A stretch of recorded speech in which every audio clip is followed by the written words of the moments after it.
Un detalle técnico interesante es que los operadores AND y OR en Python y en la mayoría de los lenguajes modernos operan en la forma que se conoce como operación cortocircuitada. Lo vamos a ver con más detalle en la siguiente placa, pero aquí podemos anticipar el hecho. Si tenemos una expresión condicional de la forma si A es mayor que B y A es mayor que C, sabemos por tablas de verdad que si la primera proposición resultase falsa, y siendo que aquí tengo un AND, el resultado de este AND será falso por el hecho de que una de esas proposiciones ya sea detectada como falsa. Observen que si tengo un falso en la primera proposición, no será relevante en realidad cuál sea el valor de verdad de la segunda proposición, porque el falso que tengo en la primera ya implica un falso en el AND completo. Y algo parecido, pero en relación al true, se presenta con el OR. Si tenemos una expresión de la forma si n es menor a 0 o n es mayor a 9, sabemos que en un O, un verdadero en alguna de sus proposiciones arrastra un verdadero en todo el O. Si la primera de estas dos proposiciones fuese cierta, sabemos que este O va a dar verdadero sin importar qué valor tenga la segunda.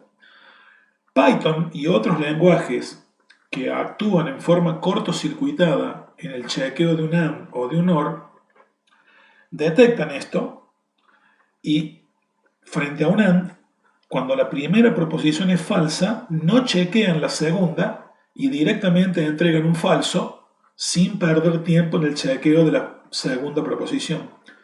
Y cuando se trata de un O, también, sabiendo esto, si se detecta que la primera proposición es verdadera y habiendo un OR, el lenguaje evita chequear la segunda o las que vengan en otros OR posteriores porque se sabe que el resultado será verdadero. Cuando los operadores AND y OR actúan de esta forma, se dice que actúan de manera cortocircuitada. El cortocircuitado es una característica, una propiedad propia de lenguajes de programación que permite que los operadores AND y OR eviten chequear proposiciones de manera innecesaria, ahorrando algo de tiempo y eventualmente previniendo errores, como vamos a ver en un ejemplo dentro de unos minutos. Para terminar de explicar correctamente qué se entiende por cortocircuitado, analicemos con más detalle y recordemos las tablas de verdad. El operador AND tiene la tabla de verdad que aquí estamos mostrando. Observen que si la primera proposición P es verdadera, que puede ser en la primera línea o en la segunda, el solo hecho de que P sea verdadero no arrastra el resultado, no permite predecir el resultado que tendrá el AND solo mirando P. Si P, la primera, es verdadera, para saber cuánto da el resultado tenemos que mirar forzosamente cuánto vale Q, porque solo con P, valiendo true, el resultado podría ser true o false, y la que decide es Q. Pero observemos las dos últimas filas. Si la primera es falsa, P es falsa, el resultado de la conjunción, el resultado del AND, también va a ser falso, sin importar en este caso lo que valga Q. Si P es falso y Q es verdadero, el resultado es falso. Y si P es falso y Q es falso, el resultado también lo es. O sea que sin importar lo que valga Q, el resultado del AND es arrastrado por el valor de la primera proposición. Y esto Python lo sabe. Si la primera proposición de un AND es falsa, el resultado será falso sin importar lo que valga la segunda. Y en este caso, Python directamente retorna falso sin ir a chequear la segunda. Directamente la segunda se ignora como si no estuviese allí. Y algo parecido ocurre con la tabla de verdad del O.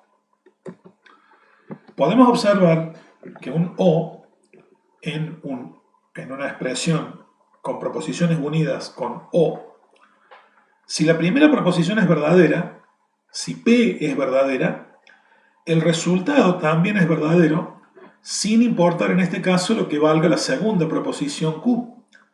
Un P valiendo true, no importa si Q es true o es false, el resultado es true, y el lenguaje en este caso también puede obviar, chequear la segunda proposición, evitando perder tiempo y evitando eventualmente cometer algún error si la expresión Q tuviese alguna posibilidad de caer en él, como ya vamos a ver. Estas posibilidades, insisto, pueden parecer un tecnicismo que no tiene demasiada aplicación inmediata, pero en algunas oportunidades es muy útil saber que esto ocurre y actuar prevenidos. Vamos a mostrar un ejemplo armado especialmente para comprobar esta cuestión. Supongamos que tenemos dos variables A y B valiendo 30 y 7 respectivamente. A vale 30 y B vale 7. Y no importa la razón, supongamos que queremos chequear en un momento determinado si el valor de la variable A vale 10 o bien si el valor de A dividido en forma entera por B es un número menor a 6. Ahí estamos usando un O, lo cual significa que para que se active la rama verdadera, en principio sería suficiente con un verdadero en alguna de las dos proposiciones y se activaría el print que dice print correcto. Y solo en el caso de que ambas sean falsas, se activaría el print que dice incorrecto. En este caso particular, observen, estamos preguntando si A es mayor a 10 y el valor de A es 30. Por lo tanto, si ejecutamos esto, sale el cartel que dice correcto, y lo que tenemos que decir aquí es que cuando Python chequeó esa expresión lógica, preguntó si A es mayor a 10, obtuvo un verdadero, y como ya tuvo un verdadero allí, no hizo el chequeo de la otra proposición, A dividido B menor a 6. El verdadero se obtuvo con la primera, el cortocircuitado evitó hacer la segunda y se activó el mensaje que dice print correcto. Otra vez, podría parecer que esto es un tecnicismo exageradamente detallado y que de última, si el lenguaje opera así, bienvenido sea, pero no hay que volverse locos con esta historia. ¿Cuál parece ser la utilidad de saber esto? Es a lo que queremos llegar. Bueno, observen ahora. Supongamos que en vez de B valer 7, tuviésemos B valiendo 0. Y aquí vamos a ver la utilidad del cortocircuitado. Si A vale 30 y B vale 0, estrictamente hablando, la segunda expresión condicional, la segunda proposición que estamos analizando aquí, no es evaluable. Si B vale 0, la división A por B no puede hacerse. Y allí tenemos un caso de una proposición lógica que no es ni verdadera ni falsa. Lo que tenemos es una proposición que no es evaluable. No se puede decir qué valor tiene porque B igual a 0 pone a la división en una imposibilidad matemática. Si el lenguaje Python no fuese cortocircuitado y al chequear esta instrucción condicional, al chequear el if, se chequeasen las dos proposiciones, este programa produciría un error al intentar hacer la división de A por B. Sin embargo, intentamos ejecutar el programa y observamos que no se produce un error. El programa activa la instrucción print correcto, a pesar de que la división A dividido B no se puede hacer y de haberse hecho el programa se habría interrumpido, porque al chequear la primera proposición y detectar que la misma era verdadera, Python aplicó el cortocircuitado y no miró siquiera la segunda proposición. Se puede decir que en este caso el cortocircuitado nos ha protegido. Sin embargo, observen, ¿qué pasaría si la primera proposición fuese falsa? Supongamos que en la primera variable a, en vez de valer 30, vale 3. Si a vale 3, cuando acá preguntamos si a es mayor a 10, la respuesta es falso. Y si ahí tengo un falso, Python no aplica el cortocircuitado y tiene que ir a mirar cuánto vale la segunda proposición para determinar si se activa la rama verdadera o la rama falsa. Pero como la segunda proposición no es evaluable, porque b vale 0, en este caso el programa va a lanzar un error y se va a detener, como podemos ver claramente aquí. La primera proposición dio falsa, no se aplicó el cortocircuitado y pasó Python a analizar la segunda. Cuando intentó dividir A por B, como B es 0, esa operación no pudo hacerse y una expresión que debió haber sido evaluada por verdadero o por falso en realidad terminó provocando un error que interrumpió el programa. Si la primera proposición es verdadera, el cortocircuitado nos protege del error en la segunda. Pero si la primera es falsa, la segunda provoca un error. Simplemente muestro esto para que lo noten. De paso, observen que esto lleva a un curioso caso. Sabemos que si el valor de A efectivamente es mayor a 10, este programa no va a provocar un error y por efecto del cortocircuitado va a mostrar el mensaje print correcto. Ahora, ¿qué pasaría si en este mismo programa invirtiésemos o conmutásemos el orden de las proposiciones? Es fácil ver que si hacemos esto, estamos en un problema eventualmente grande de entrada. Si la primera proposición que Python ve es esta y la variable b vale 0, lo primero que Python intenta hacer es resolver la división de a por b. Pero si b es 0, esta proposición se convierte en una proposición no evaluable y el programa se interrumpe. Se interrumpe sin siquiera llegar a intentar ejecutar la segunda, pero no por cortocircuitado, sino por el hecho de que se produjo un error. Es decir, con las preguntas, con las proposiciones conmutadas, el programa produce un error de entrada porque la primera proposición, con los valores que las variables tienen en este momento, resulta invaluable. No se puede evaluar el valor de verdad o de falsedad. Por lo tanto, en determinadas circunstancias, el orden en el que se expresan las proposiciones en una expresión lógica cambia el resultado que se obtiene al ejecutar el programa. El programa, así como está, con A valiendo 30 y B valiendo 0, funciona. Pero con las expresiones conmutadas no funciona y se interrumpe, aunque pareciera ser que la pregunta es la misma. ¿Por qué en la forma en que está ahora funciona y no se clava? Por efecto del cortocircuitado. La última cuestión que analizaremos en relación a los temas de esta ficha número 4 es una breve introducción a la forma de generar valores aleatorios en un programa en Python. En muchos problemas se dará la necesidad de que el programa sea capaz de generar uno o más valores numéricos o cadenas de caracteres o lo que necesite el programador de manera aleatoria, de manera azarosa. Por ejemplo, en programas de juegos o en programas que representen algún tipo de modelo probabilístico, como puede ser un programa de simulación, en lugar de hacer que esos valores se carguen por teclado.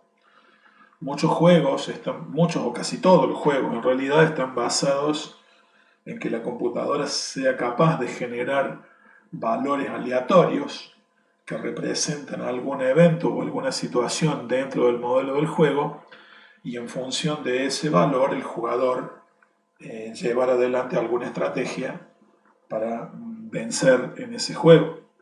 La posición que asumen los personajes en un tablero simulado o llevado adelante por un computador en general es generada de manera aleatoria.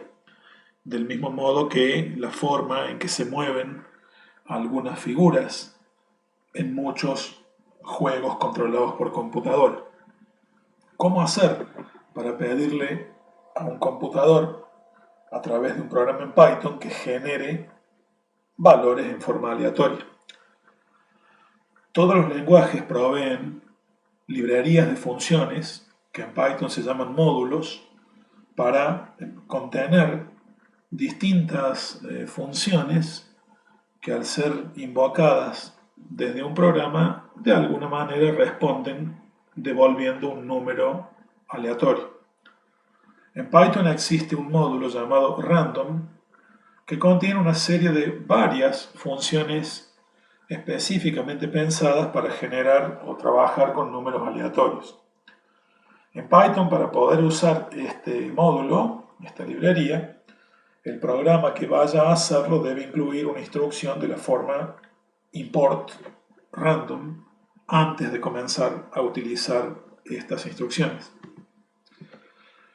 Las funciones que se encuentran en ese módulo se acceden utilizando el nombre del módulo, random, seguido de un punto y a continuación el nombre de la función que se quiere activar.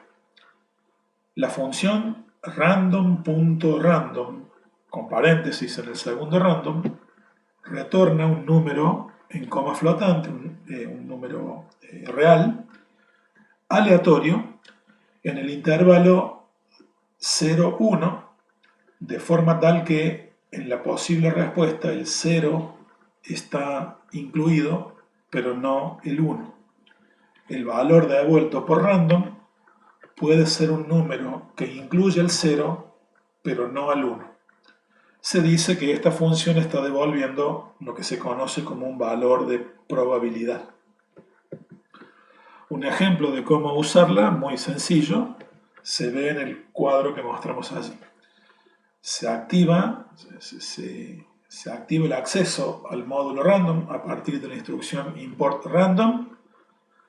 Luego se invoca a la función en la forma que se indicó, nombre del módulo, random, punto, y nombre de la función que queremos activar, seguida de los paréntesis para indicar si la misma toma parámetros o no.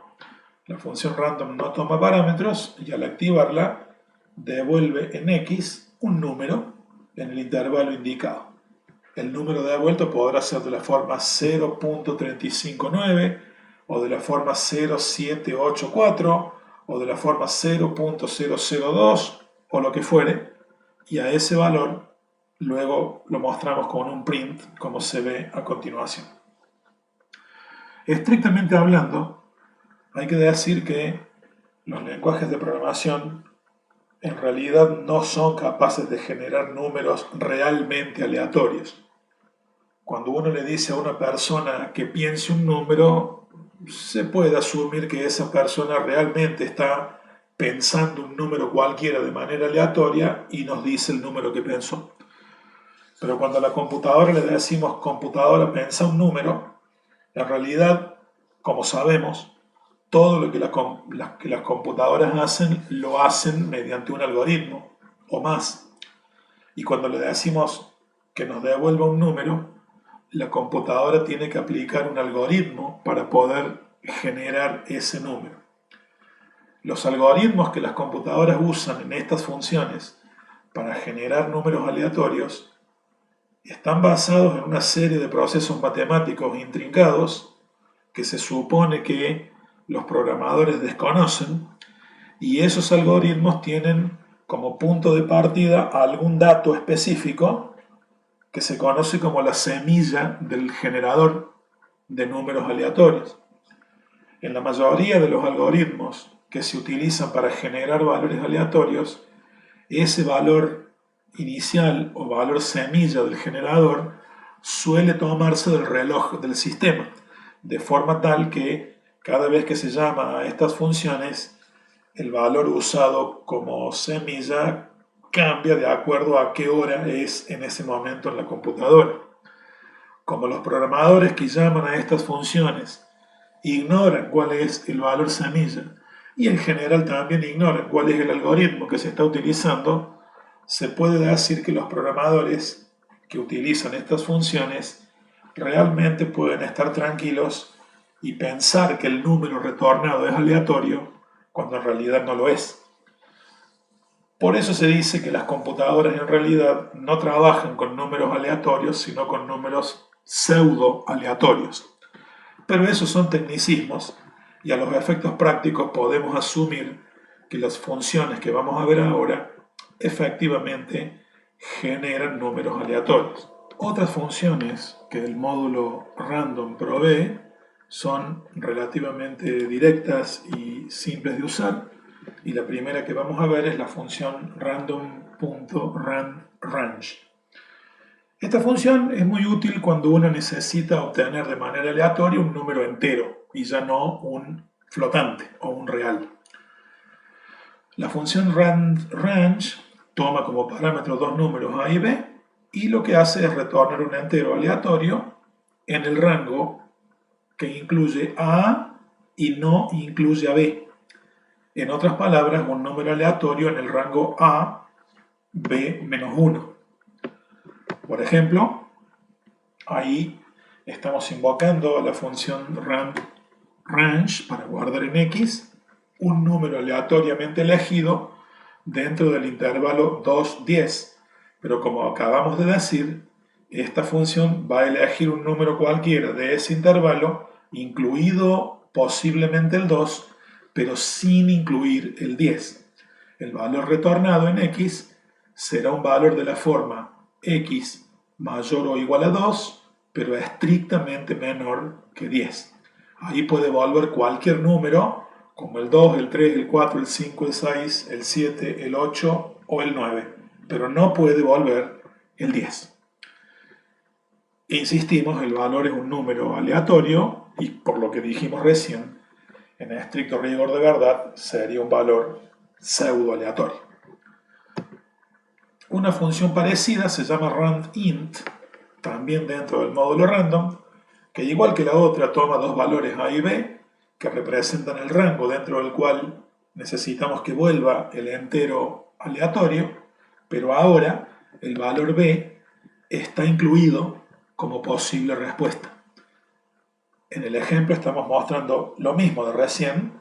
Llamamos a la función randint, le mandamos el rango 210 y el valor recuperado en X podría incluir el 10 como posible respuesta. La única diferencia entre randRange y randint es que en la primera el límite derecho del intervalo no está incluido como valor válido a recuperar y en la segunda sí. Y una última función que vamos a ver para terminar, muy útil en numerosos problemas en los que el usuario y el programador en realidad necesita obtener de manera aleatoria una cadena o un carácter o un elemento de una secuencia cualquiera, es la función choice. Esta función toma como parámetro ya no un rango de elementos, sino una secuencia, como puede ser una tupla o una cadena o una lista, y lo que hace es retornar un elemento cualquiera de esa secuencia seleccionado de manera aleatoria. Por ejemplo, supongamos que en esta variable nombres que estamos mostrando en el ejemplo, tenemos asignada una tupla que contiene tres cadenas, la cadena Luis, Ana y Juan. Cuando llamamos a la función choice, le podemos mandar como parámetro a esta función la tupla llamada nombres. Y lo que hace esta función es elegir uno cualquiera de los nombres que se encuentran allí y devolverlo en la variable X, de modo tal que el programador a priori desconoce cuál será el nombre retornado por la función. Estas tres funciones las vamos a ver simplemente aplicadas en este último modelo que vamos a mostrar aquí. En el ejemplo que estoy mostrando se incluye el módulo random con este import adelante y luego estoy mostrando cada uno de los cuatro ejemplos que mostramos recién en la presentación. Aquí estamos llamando a la función random para que devuelva en X un número aleatorio entre 0 y 1 Aquí llamamos a la función range para que devuelva un número entre 2 y 10 sin incluir al 10. Lo mismo con randint, pero para que el 10 esté incluido. Y la función choice para que elija una entre las 4 cadenas que le estoy mostrando allí. Si ejecutamos este programa, podemos ver que efectivamente en X volvió el número 0.37889, etc. En Y volvió el 5, en Z volvió el 3 y en la variable nombre asignó el nombre María, que fue el que eligió de los 4 que tenemos aquí. Si ejecutamos de nuevo el mismo programa, sin cambiarle una coma, ejecutamos el mismo, podemos ver que en X ahora asignó el número 0, 86, 32, etc. En Y asignó el 4, en Z el 5 y en el nombre asignó el Juan. Y si lo volvemos a ejecutar, 0.421, 2, 4 y Luis. Podría ocurrir, obviamente, que en alguna ejecución posterior, algunos de los valores que se recuperaron en una ejecución anterior vuelvan a aparecer. De hecho, aquí apareció de nuevo el nombre María y creo que el número 2, ese que obtuvimos, ya había aparecido antes en la variable Y. Esto no quiere decir que cuando ejecutemos un programa que tiene generación de números aleatorios, los valores no puedan repetirse.